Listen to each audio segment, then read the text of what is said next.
সেদিনের সকালটা আমার শুরু হয়েছিল সকাল 5:30টায়। আমার সকালে একটা বৃদ্ধির ব্রাইড ছিল। ও আমাকে 6টার সময় যেতে বলেছিল ওর বাড়িতে। তো আমি সকাল সকাল উঠে গেছিলাম, চোখ খুলছিল না। ওর বাড়িতে আমার যাওয়ার কথা ছিল 6টায়, কিন্তু আমি উঠেছি 5:30টায়, কারণ আমার চোখ একদমই খুলছিল না। উঠে আমি সবার প্রথমে আমার ঘরের দরজা খুলে নিচ্ছিলাম, এবং আজকে প্রায় অনেক দিন পর আবার সকালে উঠে বাইরের ওয়েদারটা ফিল করছিলাম। ভালো লাগছিল, কারণ সবসময় তো সকালে সেইভাবে ওঠা হয় না এত সকালে। তো বেশ ভালো লাগছিল, একটা ফ্রেশ ফিল হচ্ছিল সকাল সকাল ঘুম থেকে উঠে। তারপর আমি রেডি হয়ে গিয়েছিলাম আমার ব্রাইডের বাড়ির উদ্দেশ্যে যাওয়ার জন্য। আমি রাত্রেই সমস্ত ব্যাগপত্র গুছিয়ে রেখেছিলাম, যে জানি আমি সকালে যদি বাই এনি চান্স আমি উঠতে না পারি তখন আমার ভীষণ সমস্যা হয়ে যাবে। আর সেটাই হয়েছে, আমি উঠতে পারিনি, লেট হয়ে গেছিলো। ভাগ্যিস আগের দিন রাত্রে আমি ব্যাগগুলো গুছিয়ে রেখেছিলাম, যার জন্য আমার সেদিন আর কোনো প্রবলেম হয়নি। সকাল সকাল উঠে আমি একটু ভিডিও করে নিচ্ছিলাম বাইরের, এবং এই যে সূর্যি মামা গাছের ফাঁক দিয়ে উঁকি মারছে, এবং এই টাইমটায় আমার মনে হচ্ছিল আমি সেই ছোটোবেলায় ফিরে গেছি, যখন ছবি আঁকতাম না, তাল গাছের ফাঁক থেকে সূর্যি মামা উঁকি দেয়, ঠিক ওই রকম ফিল হচ্ছিল। তারপর আমার ব্রাইডকে আমি বলেছিলাম যে অত সকালে এখান থেকে টোটো পাওয়া পসিবল নয়, তুমি কাউকে একটা পাঠিও। তো সে তার বাড়ির একটা ভাইকে পাঠিয়েছে, এবং সেই আমাকে এসে নিয়ে গেছে।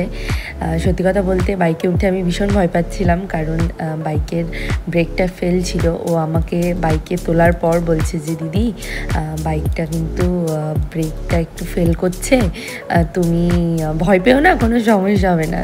সত্যি বলছি, আমি বাইকে উঠে হনুমান চালিসা পড়তে শুরু করে দিয়েছিলাম, আমার এত ভয় লাগছিল।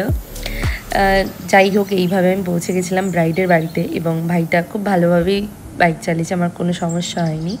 আর এই যে আমার সেই দিনের ব্রাইড রশনি, ওকে আমি সাজাতে গেছিলাম আমার বাড়ি থেকে 10 মিনিটের দূরত্বে। ও এত মিষ্টি, ও এত ভালো, আমার বলার বাইরে। কারণ ও আমাকে যাওয়ার সাথে সাথেই বলেছে, দিদি তোমার মতন তুমি সাজাও, কোনো চাপ নেই, আমি জানি তুমি ভালোই করবে, আমি তোমার প্রোফাইল দেখেছি, আমি জানি তুমি খুব সুন্দরই সাজাবে।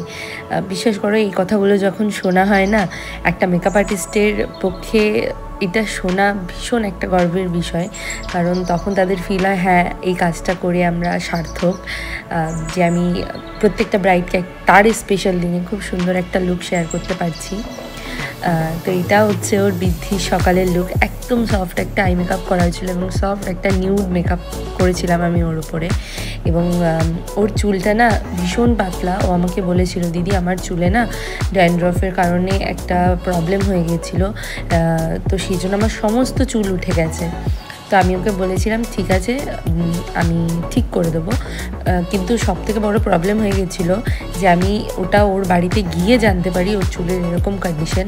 যদি আমি জানতাম তাহলে আমি হয়তো আলাদা করে বুফন নিয়ে যেতাম, বা আলাদা যে হেয়ার এক্সটেনশনগুলো হয় সেগুলো নিয়ে যেতাম, বাট তখন আমার পক্ষে কিচ্ছু করা পসিবল ছিল না। তো আমি ওটাই করে দিয়েছিলাম হেয়ারটা। তারপর বাড়িতে এসে কিছুক্ষণ রেস্ট নেওয়ার পরে আমি আর আমার অ্যাসিস্ট্যান্ট বেরিয়ে গেছিলাম দুপুরবেলা ওদের বাড়ি যাওয়ার উদ্দেশ্যে, কারণ আজকে সারা দিনটাই আমার ওখানেই কেটেছে বলতে পারো।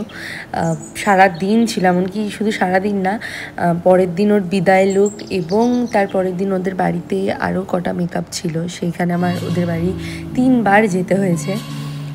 3বার না, তার বেশিই যেতে হয়েছে।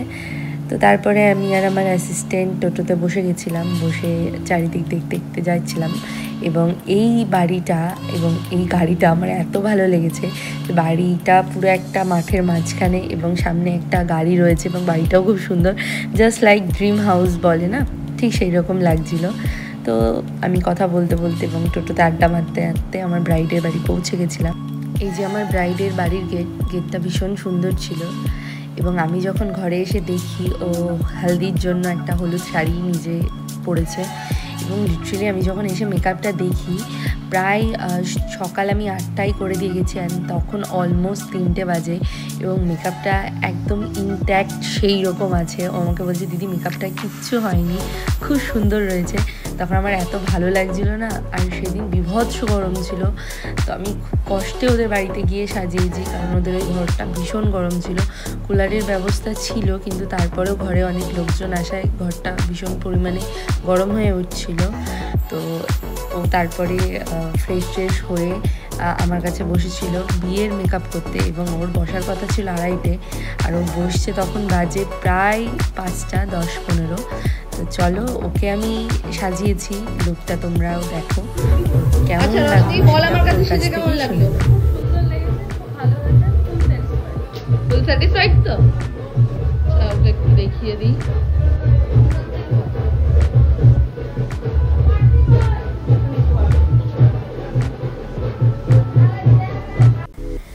তারপর আমি ঘেমে টেমে বাড়ি চলে আসি, এবং ভিডিওটা আর কন্টিনিউ করা হয়নি, কারণ আমার ভীষণ কষ্ট হয়ে গেছিলো।